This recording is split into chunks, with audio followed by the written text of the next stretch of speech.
Yo, what's up, y'all? As always, I am your host, Marcel, aka known as Prince Marcel.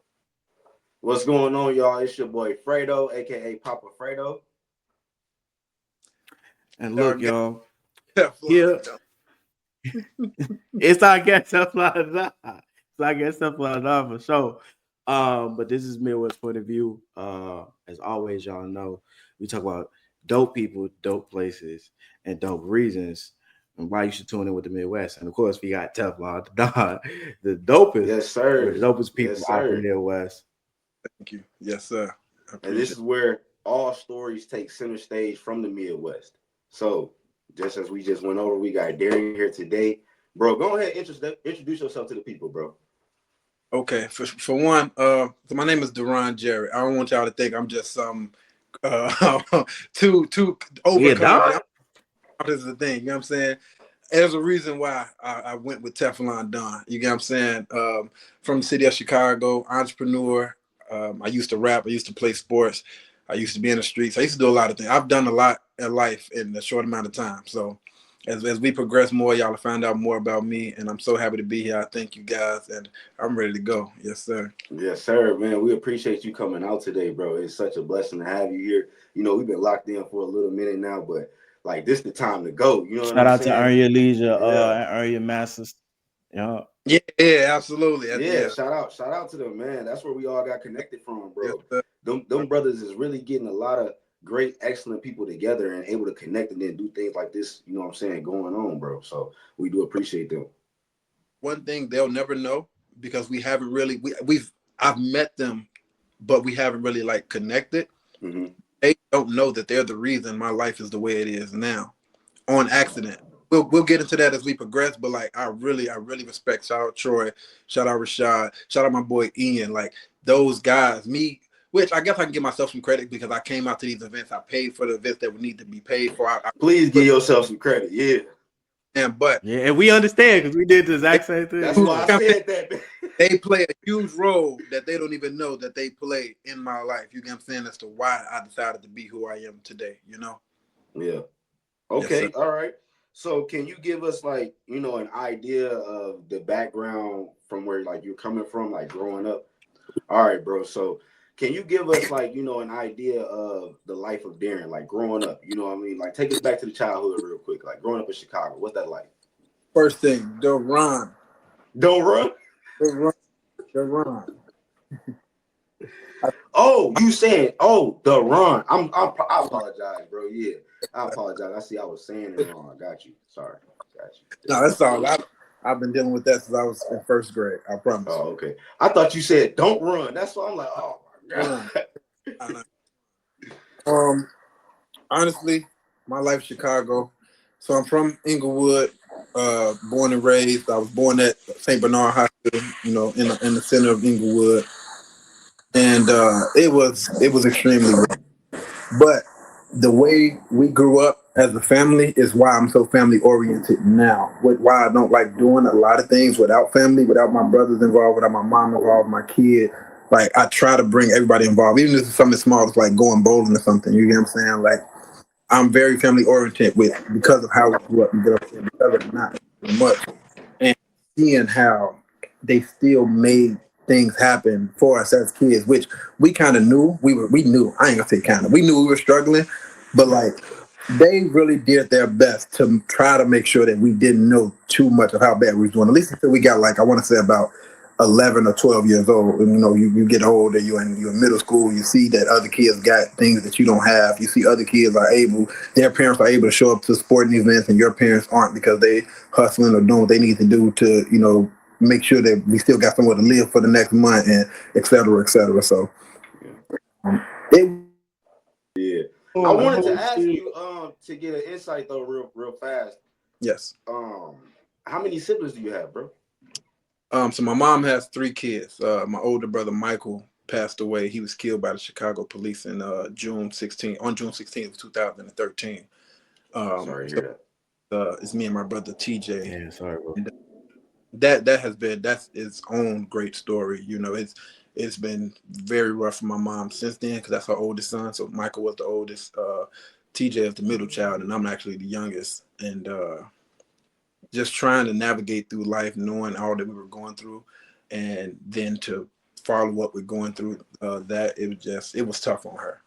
It wasn't even as tough on me for the first like few years. I'm gonna be honest, like I was hurt, but I didn't understand, like I didn't fully understand like what was really going on, you know, like, and not say that I was too young. It was just like, man, I lost my brother, but like I already knew people had passed away, and I'm trying to like fake stay strong because I'm seeing TJ trying to fake stay strong, but it's like you put too much focus in staying strong until you realize like, oh, my brother's never coming back.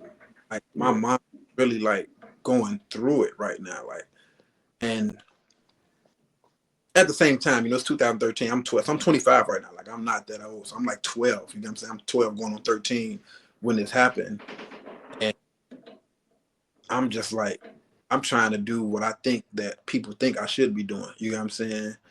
And it took me a while to really like, I want to say really mourn the right way, really move on, really try to understand my mom and understand my dad and his part of the situation, and just everything we had going on as a family was a huge whirlwind at that time. On top of the fact of, you know, struggling and not having things, and it was a lot. It was a whole lot that it took a while for me as a young kid to really understand, you know. On top of the fact I didn't have no kids at the time, I don't really know how it feels to lose a child, and it was because her and Mikey for that was personal. So go ahead. Yeah, was so, anything else?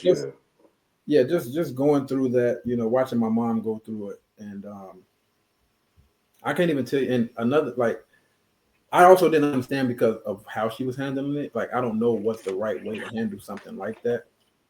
So I also didn't know how to like feel and really be for her, you know. But again, I was a kid, man, so I don't really hold it against myself. It's just like it was just a lot of stuff happening, man, and how it had happened on Father's Day. Like it was my dad's first time back in the city. It went from being such a great day to the worst day of my life, you know. So yeah, but to answer your initial question, so my mom has 3 kids. It's actually my bad. My mom has 3 kids. You know, my brothers Michael, TJ, me, and then my dad has 9 kids.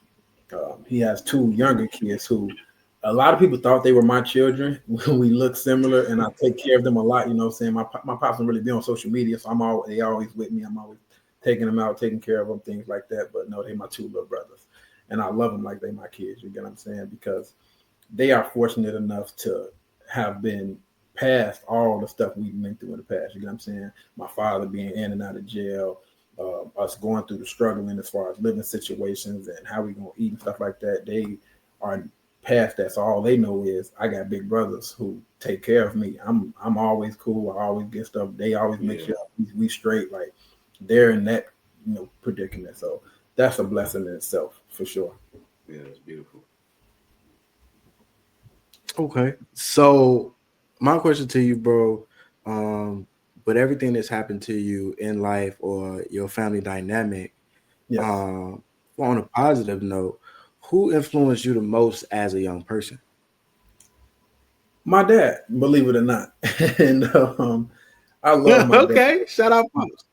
I love my dad because my dad is the reason why I always tell people, like, if you ever want to ruin a relationship with me, a situation, a bond, whatever with me, lie to me. I cannot allow somebody to double back on a lie. I'm gonna just be honest, because my dad was always honest about what he had going on, and I think that's why it was easier to understand and accept him as a man. You get what I'm saying? And a lot of times with women, you know, they think more emotionally. But by him having most of y'all boys, you know, he got one girl, which is my little sister. But you know, the women were able to take care of the daughter, you know, much easier than the children, the sons. You get what I'm saying? Like he had to raise his sons, but he also had to let us know, like, you know, what make you laugh, make you cry, as the saying goes. You know what I'm saying? So while they were so, loving what I was doing out here when it benefited everybody, now y'all see all the backlash that come with this. It's hard to really, be there for y'all or handle a situation how they think I should handle it, or et cetera. Like I said, he just was always honest about who he was, what he was doing, why certain situations end up the way they ended up, and that made us respect him more. Because as a kid, which is why I try to like preach this to my little brothers and them a lot, not the two youngest ones, but just the ones that's under me, like we were at the very beginning of the drill rap era when I was 12 and 13. You know what I'm saying? So when I was 12 and 13, now Facebook is more of a bigger thing than MySpace, and people on Twitter, people on Instagram, and people are drill rapping now. You know what I'm saying? Like I knew Chicago rappers, you know what I'm saying? I heard Bump J songs before. I knew a lot of Chicago rappers, hip hop artists, you know what I'm saying? Lupe was probably one of my favorite artists outside of Kanye. Like, but then the drill rapping kind of like, oh damn, that's what it is. You know what I'm saying? And it was so popular in my community in Inglewood, you know what I'm saying, specifically, to where it was like, we're drawn to this. We see it everywhere. They listening to it on the block. We listening to it and talking about it every time we go into school. We see the guys on the songs that's riding around here. They got, they got straps on them. They you know what I'm saying? They really like Lemron is in Inglewood. Yeah. Absolutely. You know what I'm saying? And Lemron and Brick Squad was the two at the time that was, you know what I'm saying, where you wanted to be, who you wanted to know where you wanted to be type deal. So it was a lot going on, you get what I'm saying? And my dad, he couldn't be there for legal reasons because of decisions he made, you get what I'm saying, which right to some people, wrong to some people, etc. So we was really, listening to my big brother. Well, not really, because he would try to tell us don't do it, and we'll see him doing it like a motherfucker. Excuse me, we see him doing it like crazy. Like, come on, man. You having fun, you know what I'm saying? Like, it's hard to tell me not to do what I'm seeing you do. You my big brother. One of the guys from our block. Don't smoke squares. I never forget that. One of the guys from our block had started rapping, man. And we seeing them, they throwing little dollars in the video, the girls twerking, they got a couple guns and straps. Damn, they lit. You get what I'm saying? Look turned. Rap immediately. I'm gonna do exactly what he doing. I ain't trying to do nothing else. So that's where I can find the understanding with the young guys today, because it's like I was there. You get what I'm saying? I remember I met JoJo at Ogden Park, man, for the first time. Like I actually met him. He's sitting there having a conversation with me, and I can't stop fucking smiling all in this man's face. It's like, man, you the dude from the 300K video. Like, you everywhere. Everybody know your name. And you sit in Ogden Park talking to me. You get what I'm saying? And like, so I was just, you become infatuated almost to that type of lifestyle, you know? And it becomes a real domino effect on how it lays down, step by step with how you're growing up. You get what I'm saying? So that 100%, was a decision maker for how we chose to live our life. And also back to the initial question, like why I chose my dad, because my dad could tell us to do right. He always told us to do right. My dad was not the type to whoop us unless we were doing wrong in school. If you weren't doing wrong in school, I understand, because I did a lot of stuff behind my parents' back too. I was a kid, but that's his favorite line. Y'all know I used to be a kid, right? And I never understood that until my son started doing slick shit that he was getting away with. Like, I used to be a kid too. You ain't doing nothing I ain't seen before, They think they smarter than us. But we got away with a lot of stuff in the hood because of who my dad was. So we'd do something, and how they'll probably smack one of the other little shorties or move them around or call them, some type of name or whatever the case may be. They'll be like, hey, boy, that Spook son, right? And the whole conversation will change. You get what I'm saying? Like, oh, I ain't know that was you, little Spook. Ooh. Now you apologize to me, and I'm the one in the wrong. You feel what I'm saying? And I wanted that. I ain't gonna lie. Like, damn, he ain't even here, and not to play with him. You get what I'm saying? Yeah. Well, I was fiending for that type of what I thought was respect or fear, whatever you want to call it. You get what I'm saying? And so were my brothers, not just me. You get what I'm saying? So were my brothers. So people around, the friends around us, like everybody wanted to mirror who they thought he was. But to us in the house, this was daddy. You get what I'm saying? Like he didn't play that in the house. It wasn't nothing like that in the house. But it's like you can't, like I said, you can't tell me one thing in the crib. But look how you getting it out here in the streets. Like I'm hearing about it at a young age, and I'm like, damn, that's raw as hell. You get what I'm saying? Like that's crazy. Like you know, especially in a kid mindset. You get what I'm saying? The world is much bigger when you're a child. Yeah. So I don't know, man. It really had an effect on, you know, what we thought we wanted to do with our lives growing up. For sure. I hope I answered your question, but man, you did, bro. I'm gonna say this, bro, because I feel like this is something that's not talked about or not understanding when it comes to the importance of the relationship between us as sons and our fathers. Like the first man we initially always want to be like is our daddy. Like to this day, I admitted this to myself. I was like, yeah, I went outside because I idolized being like my pops. You know what I'm saying? I wanted to be like stereos. Like, yeah, initially where it was, hey, I'm gonna be tough in the streets. I'm gonna do whatever it was. I wanted to initially whatever it was. Yeah. Yeah, 100%. Every young man looks up to their dad first, too. You know what I mean? So it's not out of the ordinary that's who you deem to be a superhero first, you know. And I do want to ask, coming from the type of environment that you coming from, and just as you explained, what was the turning point that drove you to entrepreneurship? You know, that gave you like that push there. It was really on active. Well, first of all, I always been smart as far as educational wise. So I wasn't like real street heavy. I can dial it back just a little bit before I get really into your question. I wasn't street heavy like my brothers then was. You know, I got 3 brothers that's older than me. You know, one on my dad's side, of course, Michael and Malik are older. Mikey and TJ are older than me too. But I was more like, I never skipped school for nobody. Even when I was like really deep in the streets, I never liked missing school because one, nobody's outside. You know what I'm saying? Outside be boring as hell when everybody's at school. The ladies at school, you get what I'm saying? Everybody who gambling, we playing cards at lunch for dollars. Everybody at school, you know what I'm saying? So I was never trying to ditch school. I never smoked weed for real, and I never drunk. Like I never was drinking. Like I always made my own decisions.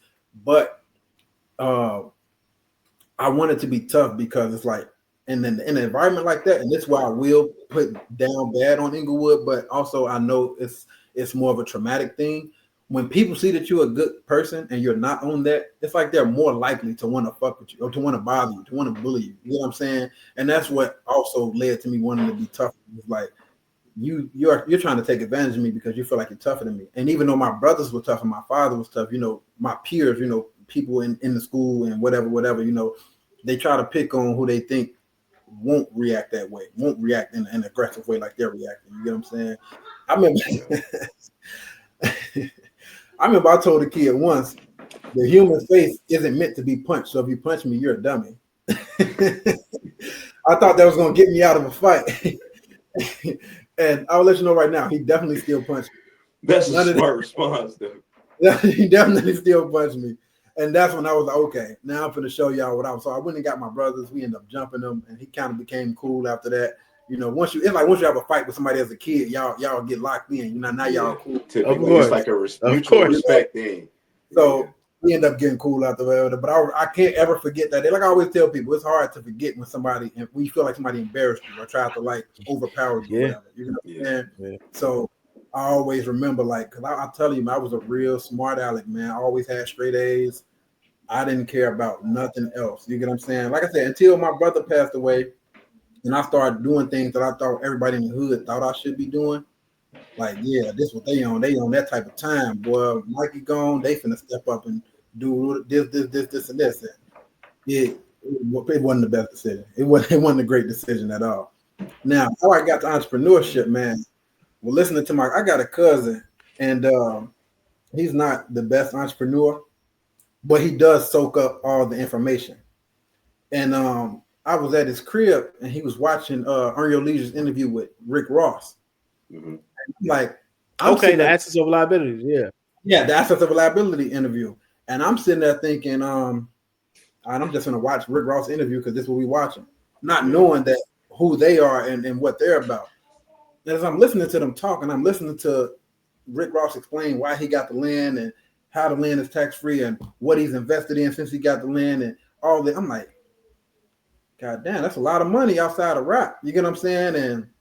And how he making decisions. I'm like, well, who is these guys on here acting? I don't know who they are, but for some reason they got an interview with Rick Ross. You get what I'm saying? Like, I was locked into the Breakfast 2 and 2 together. You know what I'm saying? That accreditation, I thought you had to be on like Breakfast Club or Vlad or something like that to get an interview with a rapper. So I'm like, all right, who is these guys?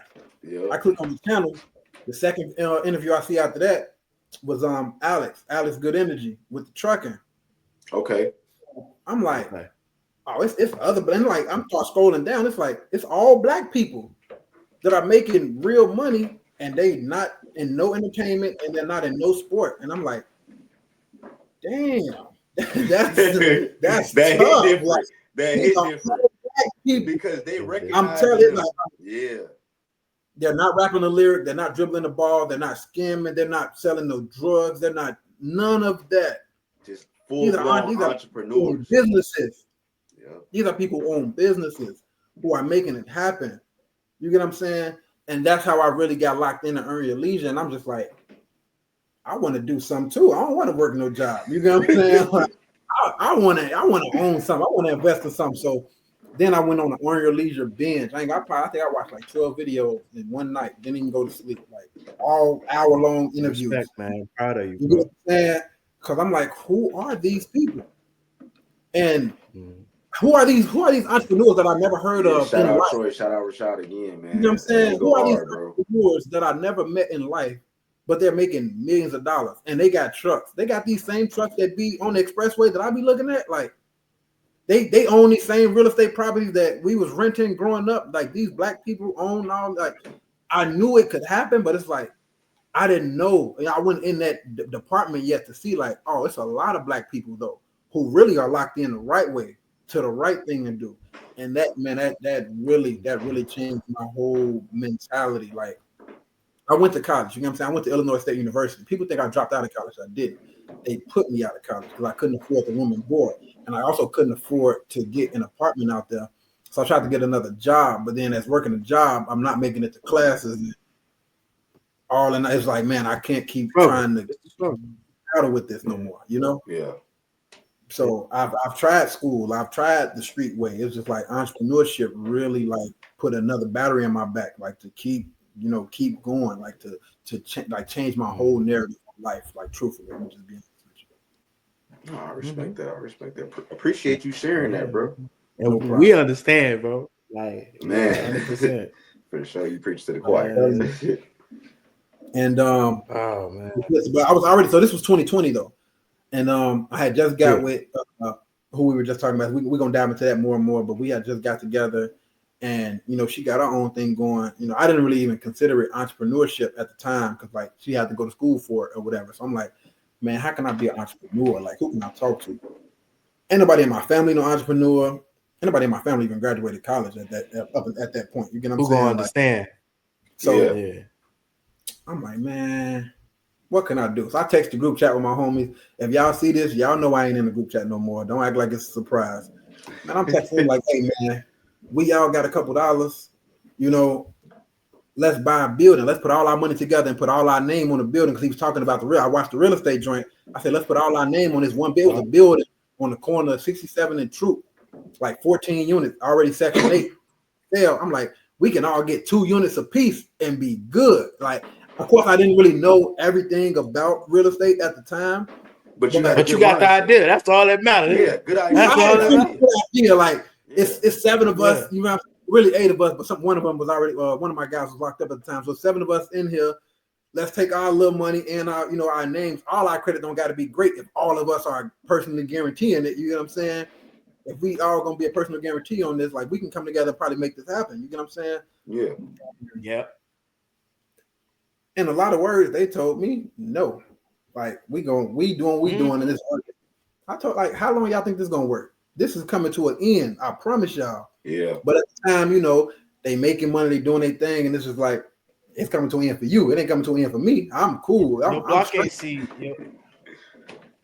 Yeah, man, your block can't see nothing but the block. at that time, bro. Like that's the honest truth. It's hard to see past that. If it ain't broke to them, don't fix it. You know what I'm saying? So yeah. But I'll wait till I get to that part. So I'm like, man, what can I do by myself then that don't require nobody help? And my brother TJ, his lady, you know what I'm saying, that he met at the school, his girl or whatnot, her grandma had a cleaning company. I remember because I got put off the basketball team for an unrelated situation. I got put off the basketball team, but I didn't want to let my mom know I got put off the basketball team. I asked her, can I work for her? So I know at least I'll still be gone till about 8 o'clock, 8:30. Basketball so it practice, seemed like you still doing what you supposed to be doing. So I'm like, exactly. So I started working with her with the cleaning company or whatever. And I asked her, like, how did you start a cleaning company? What made you do that? How did you do it? How is it possible? And she really kind of gave me the whole rundown. Like, well, I started, with this franchise, and I'm not going to say their name because I don't want to give them no clout. I'll tell y'all their name after this because they are not a good company to be under. I'll say that. Okay. Go if you want to start a cleaning company, a commercial cleaning company, go independent, save yourself the time, the money, and the headache, especially if you don't know enough. Because I didn't know enough, and I signed those papers very quickly. Are you trying to franchise now? You get what I'm saying? No, not yet. Not quite yet. I'm more so spreading throughout the Chicagoland area, but I'm not at the point where I want to start franchising just yet. But we'll get to that in a second. But that's really how I got, into it. I'm like, man, I wanted to be a part of like what entrepreneurship was because of, watching the interviews, watching these other Black people, do something that I didn't ever see nobody do before that was Black. You know what I'm saying? All our landlords was white, I mean, maybe they were probably mixed with something, or Arabic. Italian or Arabic or Polish or whatever, but they were white. Yeah, their skin color was they were other, you get what I'm saying? Yeah. I can't, and then I did know, like, every hood got like one Black, real estate guy, you know what I'm saying? He got one nice car in the hood. And everybody know him when he come through. You get what I'm saying? When he comes to, everybody know him. He got about 50 on his key ring. He look like he about business. You get what I'm saying? Yeah. So that's kind of how it was growing up in the hood, But other than that, like, and I can guarantee you this, he was not around trying to tell the young guys how to do something, how to get on, and how to make a difference. Gatekeeping, bro. But essentially, you worked in the car. And you worked before you actually got into the business, though. Absolutely, yes, sir. That's really an eye opener for somebody that don't really know the background. I mean, people don't know. I worked at State Farm, and I thought that was the best job in my life around at that time. So what you was Jake. You was Jake. Oh, absolutely. First of all, Jake worked at the place I worked. I told you I went to Illinois State. I worked at State Farm at the headquarters in Bloomington, Illinois. If you ever watch a State Farm commercial, it always says Bloomington, Illinois at the bottom, because that's where the headquarters at. That's where the big most things happen down there at that building. It's a huge building. You know what I'm saying? About as big as the water tower, probably the biggest, but it's the biggest building in that like area. You know what I'm saying? That Bloomington, Peoria area. So I worked there, and yes, Jake actually worked for the first Jake worked for State Farm before he actually did the commercial or whatnot. Yeah. So I was working, and then the pandemic happened, and they sent us all home, and I was just like, damn, now what I'm about to do, So I came back to Chicago after that, and so it was just, it's like I said, a domino effect of just how things like slowly happen. Slowly, things that I thought was bad. Had that not happened, I probably would still be at State Farm right now because it was such a good job for Bloomington. You know what I'm saying? You gotta understand I think the minimum wage out there is still like $8.25. I think it probably just became like $9 or something like that. You get what I'm saying? The rent is real cheap. The rent out there like $600 still, $700 or whatnot. Like, I wasn't about to get that. That's amazing. You know what I'm saying? I wasn't about to get that good job. That is amazing. For nothing at that, how I was thinking at the time. You get what I'm saying? And most Black people is like that because I got a good job. I'm gonna sit there. Yeah. Yes. You get complacent. You get real complacent. Yeah. Absolutely. And then it's like I said, I was already put out to school. You know what I'm saying? And it's like, what else I'm gonna do? Go home. I get what you're saying. You like my options are already dwindling down. I'm not getting no job in the hood. I know they just opened up a DTLI in the hood and they just did this and they just did that at the time. I'm not letting nobody see me walk or catch me in one of these stores and some traumatic happens. It feel like you backtracking. It just feel like you backtracking. Yeah. I'm like, I don't want to lead from down here. You get what I'm saying? So I'm telling you, if it wasn't for the pandemic, I would still be down there working. The work was fairly easy. I was getting paid a decent amount of money for that living environment down there. I was cool. You get what I'm saying? And then the pandemic happened. I went back home to Chicago and really didn't know how it was going to go. Like, I had the money I had a car. I did DoorDash for a while, then I stopped. And then I was working with this company that you deliver packages for them, but it's like a private company. So you deliver packages for them, kind of like FedEx and all those companies do, but you put it in your own cars or your own vehicle. So I had a Chevy Trax. I started filling up the Chevy Trax with all these packages, driving around the city, just delivering packages at the doors or whatever, and operating like that. And then, like, just trying to stack my money and figure out what I want to do with it. You know what I'm saying? My guys at the time, when I made this offer to them, yes, they had more money than me. So I know it's hard to try to listen to somebody who you have more money than. Yeah. You get what I'm saying? Because some people feel like, what I'm you know, they're right. They can't see your vision because they're busy looking at what they're doing already. Exactly. Yeah, I got you. Exactly. Like, you ain't even got as much money as I got right now telling me what I should or shouldn't be doing with my money. But see, that's where you forget that it's a marathon and not a race. Exactly, because now I have much more money than them. It's okay. I love y'all. Yeah, y'all. Yo, come back. I love y'all. Y'all know I love y'all. Yeah. What do? Come on, man. Yep. So but that's how I'm sorry. I'm sorry my responses are so long-winded, but that's how I got into the game, No, bro, we want you to, give us as much detail as you can, so that way then we can really see and feel where you coming from. And the people want to feel that too. You're a real life Midwestern. You know what I'm saying? You coming from the Midwest, bro. And I love I always tell people I'm not moving. Hey, man, you ain't gonna move to Atlanta. No. I'm from Chicago. I'm from here. First of all, I like 4 seasons. I like the seasons to change. I like seasonal change. All the places where the seasons don't change usually is where all those storms and tornadoes. You get what I'm saying? And all the places where usually it's always hot or always a certain temperature, all those catastrophes. It's some kind of disaster that happens there. All those natural disasters follow up behind it. Versus here, it's love. We get all. I've been to New York. I like New York. I love New York. I've been to New York too. New York is fun. I don't want to be like them. I don't want my kids to be like them. I'm cool with being like Chicago. Like, I really honor my city. Like, I promise you. Like, I love being from Chicago. I feel like New York got more pavement than it has grass. Absolutely. 100%. Straight up. 100%. You will rarely find a vacant lot in New York. You know what I mean, bro? So I feel you. I love this. Absolutely. I love New York as well. It's very nice to go visit. But as far as I like my grass. I like to see some trees. I like it. You know what I'm saying? I like it. And I like as segregated as Chicago is, I know Chicago carries its own problems. It's segregated by race intentionally. The margins of how we make money in Chicago is different based on race. The amount of police brutality is set up specifically for us Black men intentionally. Yeah.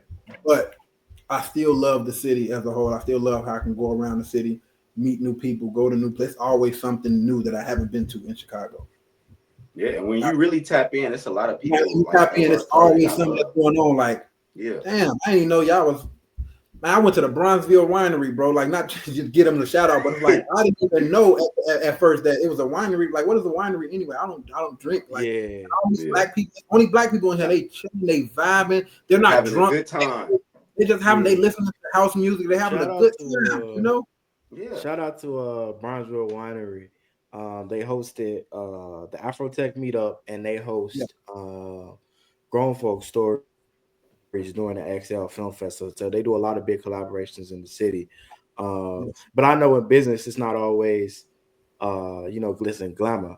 And I'm pretty sure, just like Bronzeville Winery, everybody starts with challenges. So what was one or two of your biggest challenges to getting your company off the ground? First mistake that everybody seems to make when they get in, and why I push this like a lot, hiring family. You know what I'm saying? Oh, yeah. I don't even know how to go about hiring employees. Thank you for being honest about that too, bro. Because a lot of people are not honest enough to say that. I didn't even see that coming, but that is a family true fact. do not respect what you have going on. Partially because they don't really know what it means to run a business. And for two, they still see y'all as on an equal level in life. So and I'm not trying to say that I'm better than nobody, but I am rising up. You get what I'm saying? Not just with network, but how I speak to people, the people that I'm meeting, the collaborations, what I'm doing for the community. I am rising up. You get what I'm saying? I am now your boss. Yes, you work for you. Don't work with me. A lot of family think I'm just working with you to help you out. No, you're not. No, you're not. You work for me. You need a paycheck. You get what I'm saying? You work for me. You need a paycheck. You get what I'm saying? Yeah. And I had to fire my dad, man. I had to fire my dad. I fired my three of my cousins, and I fired one of my homies. You know, but he's a signed rap artist right now, so I guess respect you firing that many people. You know, I respect you. Ain't no thing. You know what I'm saying? It's just I couldn't do it with them no more. It's all about the business. Yeah, I get that. It's all about, and they didn't understand it, and I didn't even understand that at first. Let me dial it back because I didn't even understand that at first. You know what I'm saying? Like the closest thing I've ever seen somebody run as far as business go is selling weed. You get what I'm saying? Or selling some type of drug. You know what I'm saying? Like a hustle. I didn't even understand how business is supposed to be, and so I think that was the main thing, and also just money management. You know what I'm saying? Not pouring back into the business, getting money from clients, and like, oh yeah, this is going right to getting fresh. People think that I bought my jewelry off some type of rap or some whatever the other people are doing, but I bought my first chain from the cleaning company. Like I was getting some money and spending it all up. I ain't gonna lie, man. With going so wrong about it, it's ridiculous, bro. I ain't gonna lie. So those the two main things, you know, not being financially literate and hiring family and them just not respecting what I had going on as far as business goes. Absolutely, 100%, 100%. That's real deal spill, bro. And I appreciate what you even said, you know, as far as with like when you got people coming from where we coming from, we always think that just because you a hustler or you know how to sell drugs, you know how to do business. That's not how it works, bro. Business is completely different. And I feel like a lot of people don't understand that. And the part with not understanding that is that right now in 2025, now y'all want to understand. Now you care. You know what I'm saying? Now everybody wants a job. Everybody want to come work for me. Everybody, and I'm saying no. And it's like now they think that I'm such a bad person. Yeah. But it's like you didn't get it then. So why y'all ever heard the story as a kid that with the hen? The hen was baking she was baking the bread. Who gonna make me bake the bread? Who gonna make me do this? Yeah, I heard that before. Yeah. Not I said the cat, not I said the wolf. And then at the end, she said, "Who gonna help me eat it?" Now everybody want to help her eat it. You know what I'm saying? She ate it all by herself. You know what I'm saying? That's a very good story, you know, that you learned as a kid. You know, that I don't need y'all help now. I needed the support then. Now, that don't mean I'm just a horrible person because I still do a lot for my family, but I do believe that as far as if we talking about along the lines of giving away stuff, I give it mostly to strangers, to people in the community who need it, because I did my first back to school drive, bro, and those people were so grateful to receive toys for their kids and scooters and bikes and school equipment and coats, and they were so grateful. I'm just like, why do my own family don't even act like this? Yeah. You know what I'm saying? These people don't even know me and they're so grateful. And y'all feel like since y'all know me, it's just something I need to be doing. You know what I'm saying? So that's how that went. Those are my two. I'm gonna say it. Absolutely. Those are my two biggest things. I'm gonna say it like this. Yeah, that then to add to your knowledge, I'm gonna say it like this because I've heard this before, and this is a real thing. The people who know you try to only keep you in the box of where I know you from, not who you've become, not the successful entrepreneur. Nope, they don't. No, you is look, they try to see you that block. That's it. Through. Exactly. It's a sign of disrespect, though. Don't take it as anything less. 100%. Yeah, my mom was kind of like that a little bit, like everybody, because I left the hood the moment I could. You get what I'm saying? So when the cleaning company did start to pick up, you get what I'm saying, and me and Sierra was together, and we moved downtown. We moved to the Gold Coast. So now I'm living in the Gold Coast, and it's like, I'm not gonna lie to y'all, bro. I left out the crib and jogged in Chicago and didn't have to worry about nothing happening to me. You know what I'm saying? I'm in the Gold Coast. I jogged I dropped the whole Michigan Magnificent Mile or whatever. You know what I'm saying? I jogged the whole Michigan Avenue all the way back to the crib. You know what I'm saying? And I just didn't feel unsafe. And I felt like that's what life should be like. Like the hood That's is probably true about living. Yes. the hood is That's about living for 15, 18 minutes south where I could never do this. 15 minutes south, I could never do this. But right here, I can leave, I can jog, I can sit on this porch and chill. You get what I'm saying?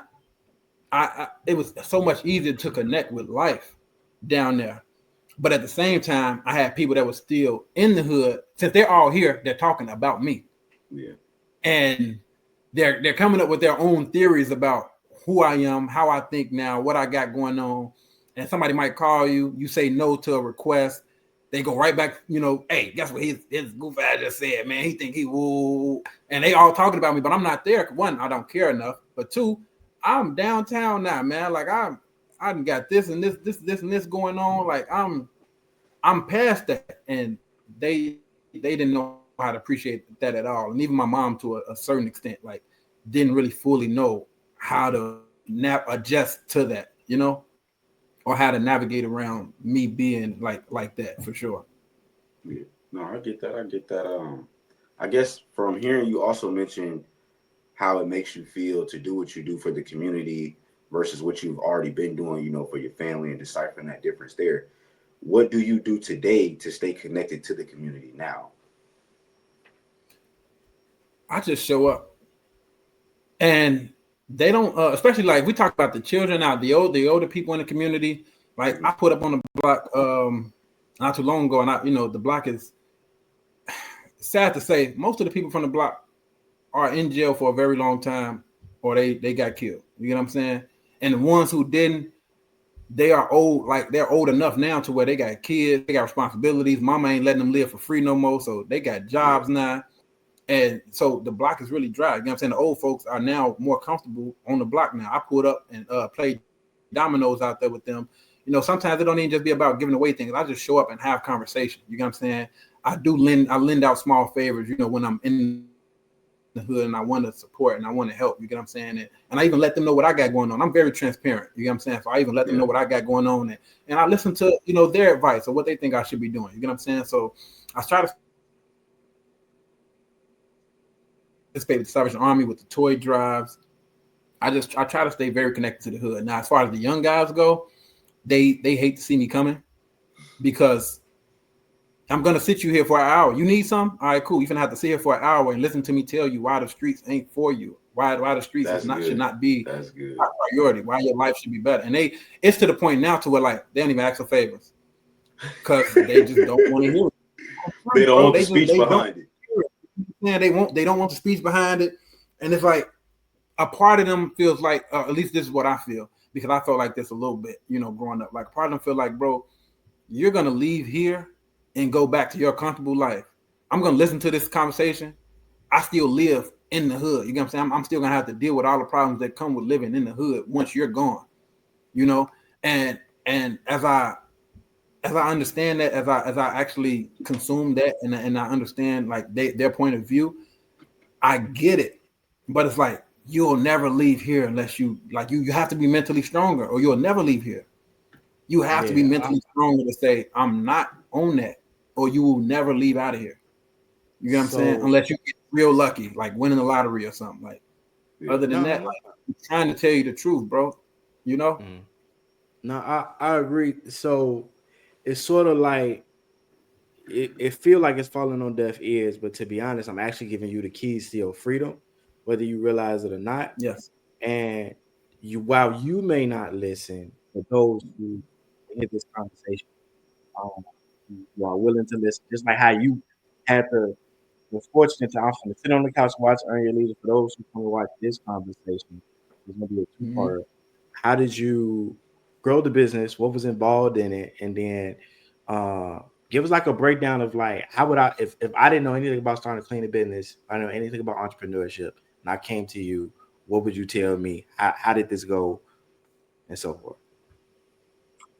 Okay. Well, for starters, I didn't I didn't put enough thought and care into the business until I almost lost my life. And it wasn't even street related. So I did all that thinking that I'm avoiding the streets and don't got to worry about the streets and get hit off a car, get hit by a car off a dirt bike. You get what I'm saying? Mm-hmm. So I'm riding in the hood on dirt bikes. I bought a car.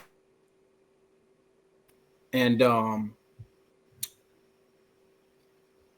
car had hit me. The car hit me off my dirt bike. And I had my Ford at the time, and I had my gun on me while I was on the dirt bike. So when the car hit me, the gun went off in my leg, and it was just a bad situation, like truthfully, bro. And that is it's bad just domino effect. You get what I'm saying? I didn't really. It's like you don't. It's sad to say that you don't appreciate. You don't even know how much you appreciate life until some dramatic happens like that. So I'm like, man, I need to get back in it. And then I couldn't do no cleaning. So I wasn't doing no cleaning because like I was in a wheelchair for a short amount of time. And like I said, I had let my father go, I let my cousins go, let one of my homies go. And so nothing's getting done. And I'm like, man, I need to get up and walk because like so all of this is nothing's going getting on during the duration of the time that you are injured. Yes. You losing family members that were potential employees. Yes. And because they just wasn't doing right. I was losing clients because they weren't representing the brand how I expected them to. You get what I'm saying? How you created it, right? They were leaving doors unlocked. They were leaving doors unlocked, not setting alarms, not putting things away. They were just doing a lot of things that don't or forget some, or now they rushing. It's a party. It's a Saturday night. They got to clean, but it's a party they need to get to at 10. They trying to hurry up and rush and clean, forget some stuff, or don't do some stuff the right way. Like, but I can't monitor them because I'm on bed rest. You get what I'm saying? Yeah. What helped build me and my mom relationship back up is that, man, my mom, the only person that stayed in that crib with me that whole time. You get what I'm saying? She used to have to give me a shot in my stomach every day. You get what I'm saying? With the blood thinners to make sure I don't get no blood clots. I'm on bed rest. I can't even get out of the bed most of the time. You get what I'm saying? She got to wash me up, everything. She got to sit me on the toilet like that. She really like showed me why I was missing that mother-son, bond, for a while. You get what I'm saying? Yeah. Because That's of everything type of love on. right there, man. Absolutely. So then I'm like, okay, let me get back in it. So I started limping. The moment I started limping, because I started trying to walk fast, I'm like, man, I got to get up, because on top of that fact, bills are still every month too. You get what I'm saying? I got this high ass downtown apartment bill. I got me a Mercedes. I got all these things going on. It's like, oh no, yeah, Uncle Sam still want his money. You know what I'm saying? I need to get up now because this is getting shorter. You get what I'm saying? Yeah, like this is getting shorter and shorter. And like I can't say I can see the future, but I'm pretty aware of what's gonna happen if I don't get up. Yeah. But so I started limping, and I went back to the to who I was franchised with, and I was getting clients, but like one thing about franchises, they don't really sell you a business, they sell you their business. So on top of the fact they get to keep a lot of the money, the clients are also through them. So even if you decide to leave them, you have to give all the clients back to them, as well.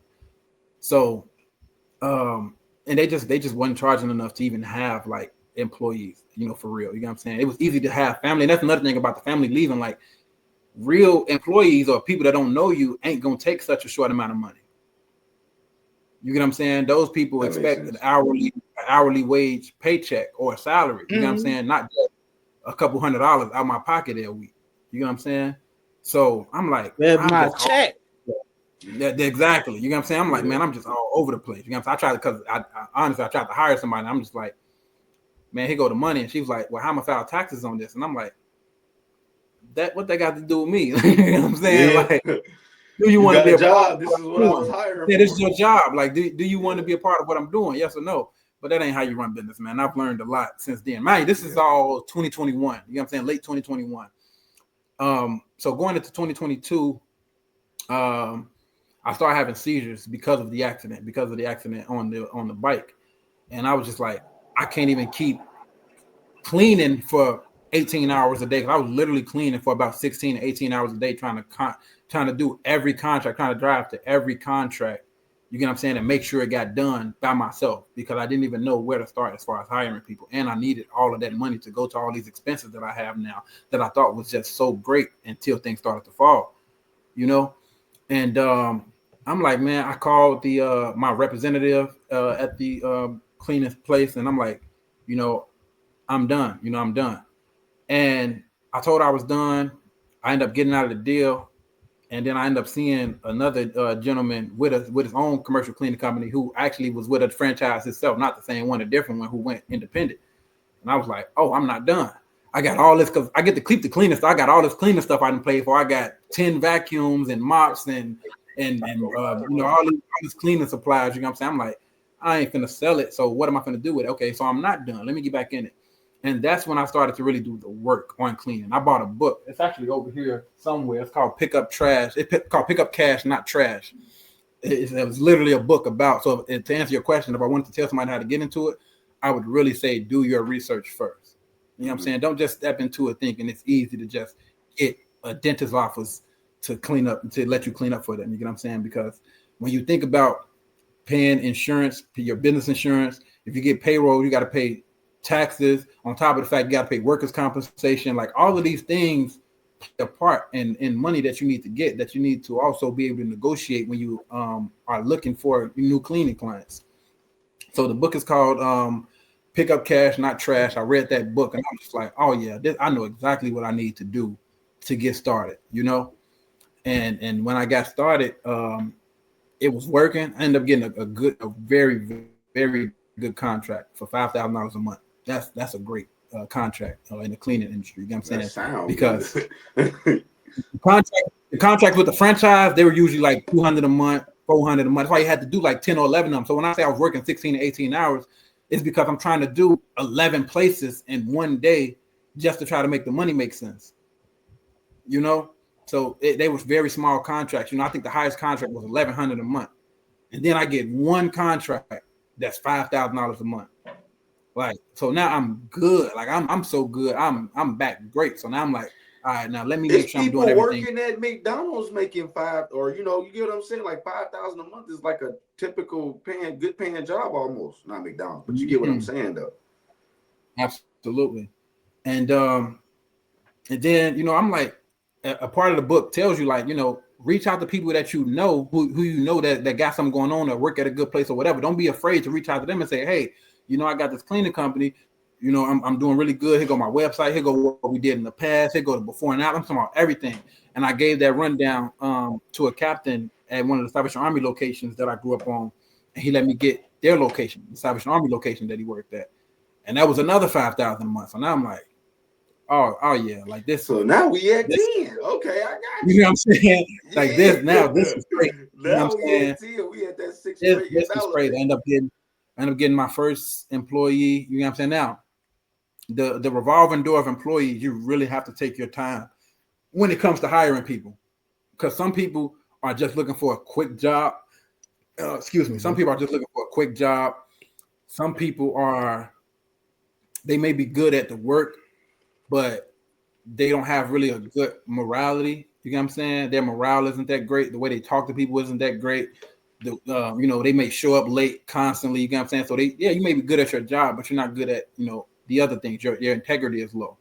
And so I had to deal with a lot of those problems, and it became just a lot of trial and error at that point, you know? No, I can understand that, man. Yeah, we appreciate you with that insight there. If I was to really tell people, like, if this is what you want to do to start a cleaning company, please, YouTube is a university. YouTube is a virtual university. Go to YouTube, please. First, if that's what you want to do first, you ain't got to read the books I suggest to you first. You know what I'm saying? Most people aren't readers. Most people like audios or to visually see something. I get it. YouTube school real. The right things though. Not just to watch rap battles and rap videos. You know what I'm saying? For the right things, bro. YouTube will really help you progress as an entrepreneur. I'm telling you. Let them know, man. Let them know. I'm gonna say this though, you know, because I understand that you mentioned, and before we, you know, because we're getting a little short on time now. Before we have to let out, I do want to say, I understand going through all of this, you know, as far as with being an entrepreneur during those times, and dealing with what you're dealing with as far as with going back to your community, getting asked some of those hard questions, things of that sort. What was it like dealing with the love side of life? You know what I mean? So like having like a significant other, things of that sort during that duration of time. Why you successful? While being successful, exactly. It's hard. Because I will say this, and I ain't trying to talk bad about no young lady, but once you get successful and you got a chain and business going well and you moving around and this seems like that you really own something in life, it's like you ever walked into a bundle of nets. I'm telling you, some of the baddest ones who usually probably just, instead of saying thank you, they give you a TY with a heart. They don't even say the word thank you, just TY with a heart right there. You know what I'm saying? Yeah. Now they got so much to say. It's a whole paragraph now, huh? Not even just a thank you say you. on Instagram is funny. You know what I'm saying? Now they laughing. Now they got insight on everything you say. They want to be so involved in what you got going on. Oh man. And I ain't gonna lie, the way we raised as young men, you know, they tell us get the girls. So you kind of, it's like you don't even see the smoke. You know what I'm saying? You don't even see. It's kind of like you're blinded by what their intentions are. I'm trying to figure out how to say this in a respectful way. You're just going round and round, like Tupac said in that song. The distraction. In and out. When I say they just in and out, I'm talking about in the door, out the door, in the door, out the door, in the door, out the door. Like, yeah. And it's hard to really know who love you in those moments because I'm telling you, like I just said, when I had that incident where I was only with my mom, wasn't no girls in there with me trying to make sure I was straight. Yeah. Which I can't really blame too much about the one we were talking about because we was already like fully had some hard issues going on based on she didn't really know how to accept social opinion, what people would think about her when they see where I come from. Like somebody had posted part of an old music video that I said I used to rap. So they posted an old music video like this is who she's with, but it's like that's not even nowhere near close to who I am anymore as a person. Yeah, you know. Yeah. And she got a lot of flack on that. She had to deal with the Department of Justice and the lawyer group and things like that because they like, oh, so this is he a client? Like this what you doing? Like I ain't never been locked up. You know what I'm saying? Like I ain't no client to her. I ain't no, but it's like what people put. Can you tell her? Can you tell us her name so that we can? Oh yes, Sierra, attorney Sierra Norris. You know that's my baby. That's my dog. Like she's with me, but she also had a hard life growing up. People think she's white. She's not. She's black. Her mom is black like me. Her siblings are black like me. She just turned out a much lighter color because they got different daddies. Gotcha. You know, but she's black. You get what I'm saying? And she also lived a pretty hard life. She didn't grow up as hard. She didn't have to deal with the violence, but the struggle, yes. You get what I'm saying? Is she from Chicago? No, she's from Ohio. She's from a small town in Ohio called Worcester. You get what I'm saying? It's probably about maybe 3,000 people there. You know what I'm saying? Everybody knows. I only asked to kind of see like the difference between you two's background as well. Yeah. So the only thing that we could probably relate on is being the forefront of our families to actually go do something in life, and also understanding that we come from struggle when we need to do something in life. You know what I'm saying? But to her credit, she always is there for me, but she's also an alpha to a sense. You know what I'm saying? Like she's a leading lady of her own business, her own, you know what I'm saying? Like she had about like 16 people working for her, you get what I'm saying? And she sometimes let that like drift over into our relationship, and then I have to like pull her back like a dog on the leash sometimes. Like, no, excuse my language, but like no, I got you though. Program, lady. You know what I'm saying? Like, don't bring that in here. Don't come in here talking to me how you would talk to one of your employees at Cook County. You get, I mean, not one of your clients at Cook County. You get what I'm saying? Or don't talk to me like talking to your employees. So we bumped heads a lot when it came to that, but she's a good person. She's a good person. So, because I wanted to only interject for the scope of when we talk about relationships, the importance of the masculine energy and the feminine energy, and why Black men and Black women especially have to learn how to navigate that. I get what you may have to go through because it's tough out here, but even for Black women, you know, and her position being a leader, but we are here as the leaders of the household, as the leaders of the community, and we're here to make sure you have a safe space. We have to learn how to navigate things. Yeah, it's a big thing, absolutely. Man. And I mean, not to get too much in her business, but this is our business thing, right? She also listened to a lot of her friends, and it's like a lot of her friends getting her ear, like, you know, because at the time, like, my cleaning company isn't like doing the best. You know what I'm saying? So all this is happening simultaneously. Like, this is going on, that's going on, this is all happening in that span of 2021, 2022. You guys were living together, right? Happening together. You know what I'm saying? Yes, we were living together. Like, but I'm like, as much as I'm able to like pull my weight a little bit, I still don't really know who I am and where I want to be in life. And I have to tell her one time, like, hey, you already got what you're doing figured out. You know what I'm saying? Like, you're 9 years older than me. You have what you have figured out already. Like, I'm still trying to get there. You got 2021. I'm 21 years old. Most 21-year-olds aren't even at where I am unless they're thinking in a sport or in some type of entertainment or something. You get what I'm saying? Man, I was outside. Like, so I'm still trying to navigate. I'm still trying to navigate, trying to be an entrepreneur. And like, this is before my son comes in, even comes into the picture. Like, I'm still trying to navigate all these things. And it's just like, you're trying to expect out of me what your friends are telling you what you should expect. But you know me, like, you know who I am as a man. That's why you're with me. You know what I'm saying? You respect me so much, but it's like you're letting people get in your ear about how you should or shouldn't feel. And that's putting a real, like, it was putting a real hole into our relationship, how we was building and growing and whatnot. So that we still, like, I don't know, it's hard to get rid of her. You know what I'm saying? One, she's an attorney, so I think a thing that beat me up the most is that she always won the arguments, and I was to figure out why. Because, like, I'm great, I'm very articulate, but she's an attorney every day for a living. You think you articulate? Yeah, she probably got words for you, bro. Oh, it used to make me so mad, man. Like, oh, it make me so mad because she'll be wrong, but I can't prove it. And I'm like, stop using that, like, kind of like that. Like, stop using that shit on me. You get what I'm saying? Stop using that stuff on me. You know what I'm saying? Yeah. So, but man, she's a great person, man. And I don't know. I feel like we are meant for each other with what we've been through, even in the last 5 years of knowing each other. Like, sometimes we off, sometimes we on, but like, she was figuring out a lot too. You get what I'm saying? Even the attorney she was under when she was just working as a public defender, they wasn't teaching her the right way that she's going about life right now. You get what I'm saying? They didn't care as much about clients as she do. They didn't care much about how they operate with money, how she does. You get what I'm saying? Like, so they was teaching her a lot of bad habits that she brought on to our situation. And I think it took her a while to understand that, you know. As me being younger than her, I taught her so much about life. And she says this a lot. She'll say it when you guys talk to her, if you do a meeting with her, you know what I'm saying? If you want to. She'll tell you this a lot. Like, I taught her a lot as a young man because I knew a lot. I had to grow up very fast. So growing up very fast, you learn a lot about women. She wasn't my first older woman that I dealt with.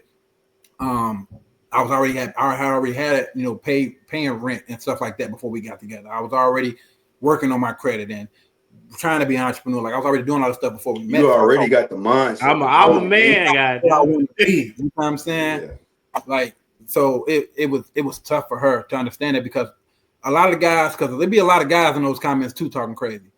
Bro, a lot of these guys are way older than me with nothing going on. And I only say that to say she was in a situation to where she would always have guys using her, but she was so well with them that she controlled them. You get what I'm saying? Like, yeah, you can use me, but I control you. You know what I'm saying? I run this. So it's only to a certain extent. I still run the. Exactly. Like, you are my lapdog. I don't let you use me. I'm helping you because now she got big dog. You know what I'm saying? That's the energy she came with. Like, she's the big dog. It's like, hold up, slow your roll. Slow your. I'm not them. And she didn't know that until I left. Yes, I'm be honest. But she thought it was a game. And that's a real because she literally 100%, bro. I ain't trying to downplay her or nothing, but like, if she was ever tired of a guy, she would say, It's your time. She told me already, and she don't lie. She tried not to lie.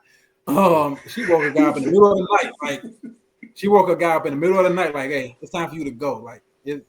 Like she's so used to like putting guys out and telling them, hey, go do this. Like, she'll snap at him like ho. That is not the man I am, sweetie. Let me go and dial you back. Yeah. So now she wants to be she's a passenger princess when she's passenger princess. Yeah. There we go. Okay, you done softened it out. She thought it was a game until I left. You know what I'm saying? So that's why she wasn't there when I said my mom was helping me when I was injured, because, sweetheart, I don't care who you are, what you got. I'm my own man, and I'm gonna be all right. And she thought it was a game. She came back home, and all my stuff was gone. Boy, I would get up. I would move back to the hood before I deal with this. You know what I'm saying? It's about the respect. It's about the 100%. We want the love. We want the love too. Don't get me wrong, but make sure you give me my respect. And it took like, I hesitated because it's like, you know, we come from the hood, bro. Everybody talked to me like I should have been grateful for the situation I was in. Like, nigga, you got a lady that's a lawyer. Like, that's what I used to hear from people. You know what I'm saying? No, I get main question people used to ask me, how you get not who you are. Like, I'm less than, like, I'm not worthy of like, I'm not worthy of a woman that got something going on or something. I know exactly what because I'm not in the hood chasing the tail that they chasing. You get what I'm saying? Yeah. So so that was like dealing with. I think our main separation was just who we dealt with outside of each other. You get what I'm saying? The opinions, the questions, the negativity. You get what I'm saying? The hate, the envy. You get what I'm saying? It couldn't click. You know. So when we talk now, it's like she's so open about it now because it's like I could care less about what y'all talking about. Like, this guy here has really changed me as a woman. You get what I'm saying? And they don't get it. They're like, how did he do that? He's so young. How did he do this? He's so young. That's the only thing they have to say. Like, one, focused on the wrong thing.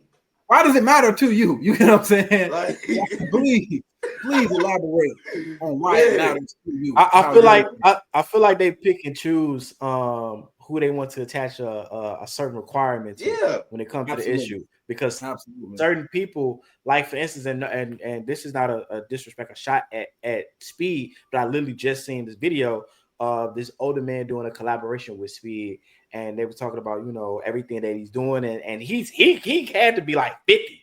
The dude that's telling Speed, who's 20, that I respect so much for whatever it is you're doing, and that's because Speed has accomplished so much.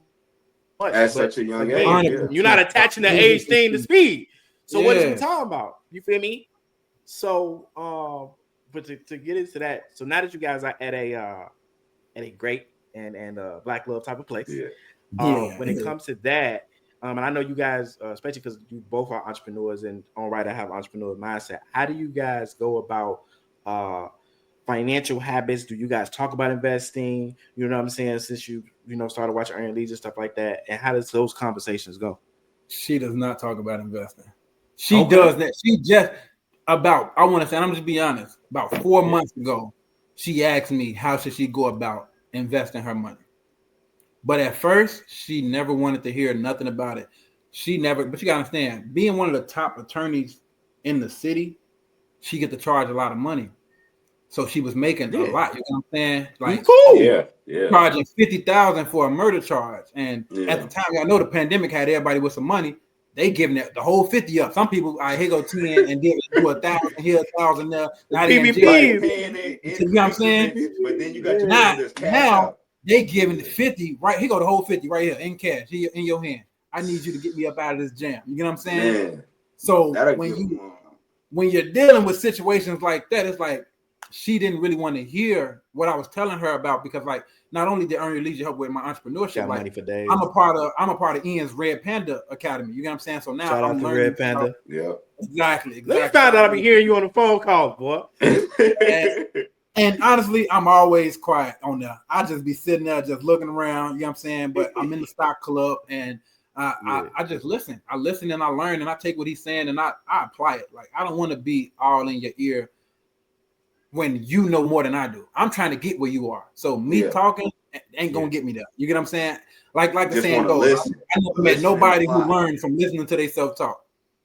So I really sit there and just listen. I listen. But like a few months ago, she like, so what should I do to invest? I put on with something small, like Acorn. You know what I'm saying? Acorn is a very small and I love putting people on the Acorn. Shout out Acorn. That's a great investment platform. User-friendly app to go in and invest and get an IRA account and put money in it so you can have and let your money grow for you. That's a very small way to do it. So I just eased her on to that, and just letting her build and let her get back right with her credit and things like that. So everything is, and then honestly, I give her grace because she has a lot of her own problems that are similar to mine. Her family is not the best when it comes to support, especially when she says no, even though she and hired her sister and hired her grandma and hired her friends from Ohio, and people she went through the same problems that I was just telling y'all about. You know what I'm saying? Even on the coach's issue, running the law firm. I feel like that's so common as a business owner, putting family into a position to be better. You want to create generational wealth. So they don't care. I get it. They don't care. They could care less, man. I'm not giving them no slack. When I tell you, because I see how y'all treat other people. You only treat me like this because, like you said, you think you know me. You think you know me. That's why you think you can treat me like this or treat my business like this or downplay what I'm doing and what I'm trying to accomplish. This is big. I don't care what you're talking about. Yeah. This is a big deal. You know what I'm saying? Yeah. Like, I would never let nobody like downplay what I'm doing or tell me that what I'm doing ain't a big deal or whatever the case may be, So she deals with a lot of those problems as well. But she's trying to get into investing. She's still on eggshells about it a little bit, but she's getting there for sure. She's definitely getting there. Well, it sounds like you putting the bug in her ear and you giving her the right information. So eventually, hopefully, she just takes the bite. Yeah. Well, yes, I mean, one thing I don't try to force nobody. I don't try to force nobody to. You know what I'm saying? I'm going to deliver the information. You ask me a question, I'm going to answer it for you. I'm going to give you my advice. It's up to you to figure out what you want to do with it. I don't want you to try to hurry up and jump into trading futures and then you lose $8,000 and be like, I owe you something. Look here. And then that'll be the what does my guy Ian always say? Trading comes with considerable risk.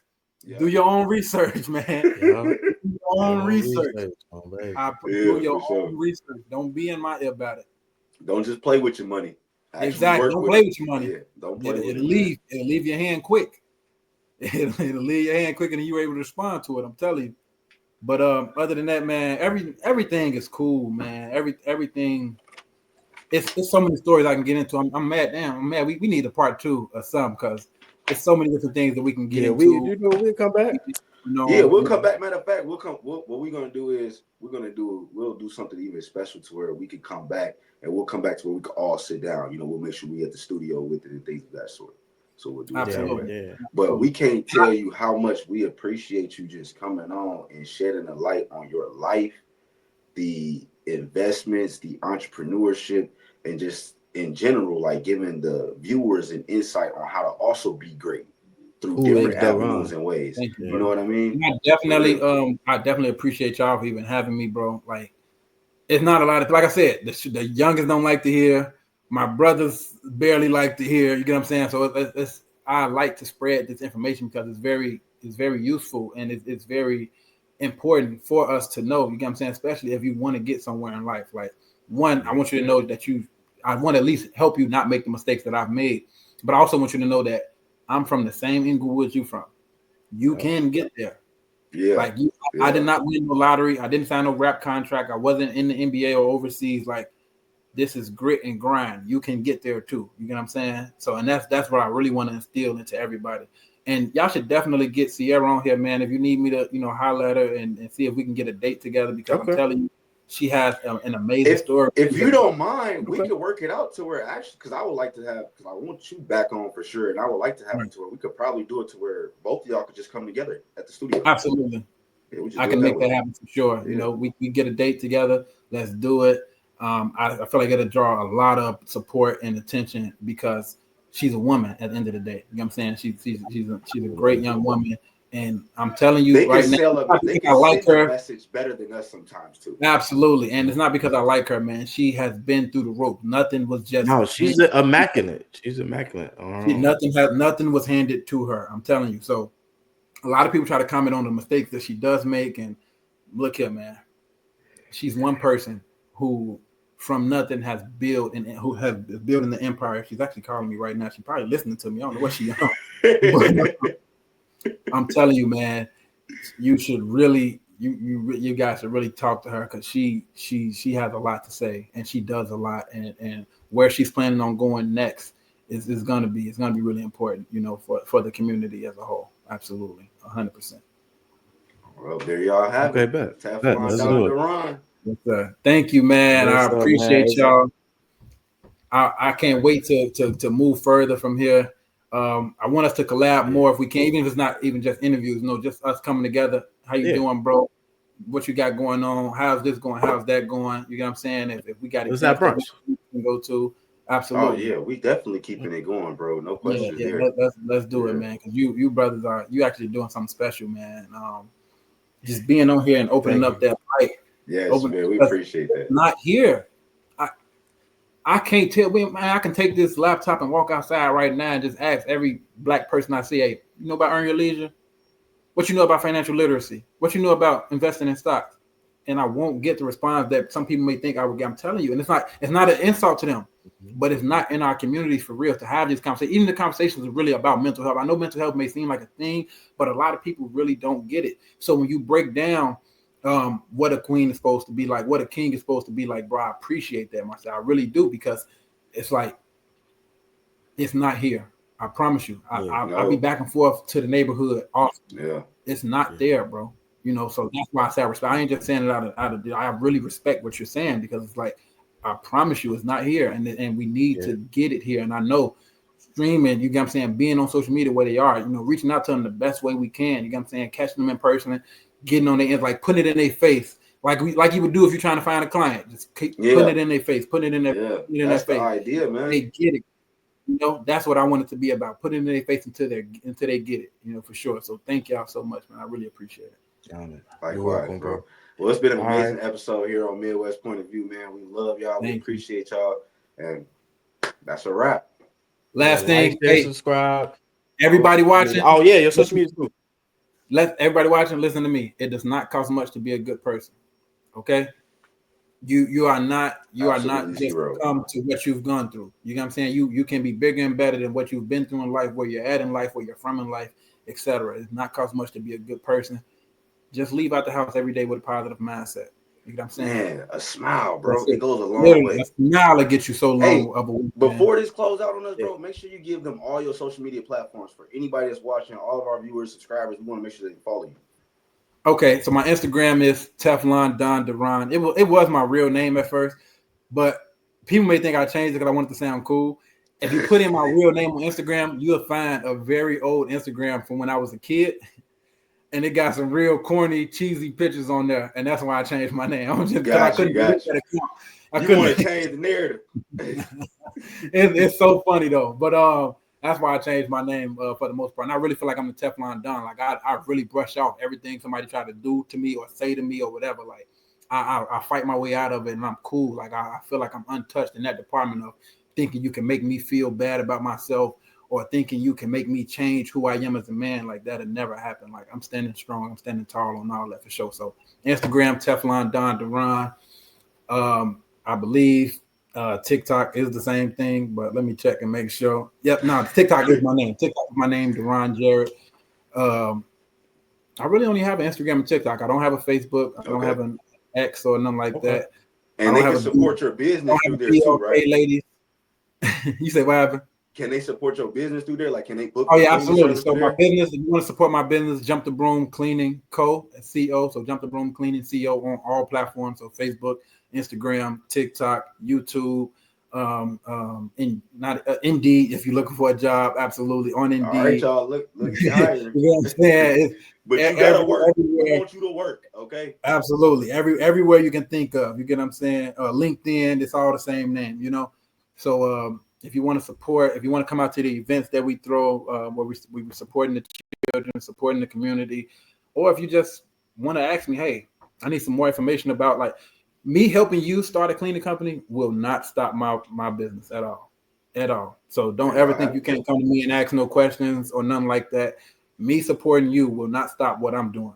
because I do what I do very well, and I'm consistent, and I'm getting it done. You get what I'm saying? So if you just need support or just ask any questions or whatever, ask the right questions, because I don't respond to a lot of things. So ask something that'll be valuable to you. You know what I'm saying? Yeah. Please don't That's solid. try to be like nonchalant about it. Let me know what it is that you need, and I got you if I can help you 100%. Love, bro. That's solid. That's solid. Love, bro. I Yeah, appreciate dope, y'all, love, man. Yes, sir. Other than All that, right, I'm bro. cool. We gone. Yes, sir, man. Y'all All right, be cool. smooth. Yes, sir. I'll be hitting y'all. Hold bro. on 1 second, bro. Go on, Okay. close it out. Close it out, Prince. So with that being said, No, as just always, close it this is out. me Just with close point it. of view. Oh, I got you. Yeah, because we already did that. You good.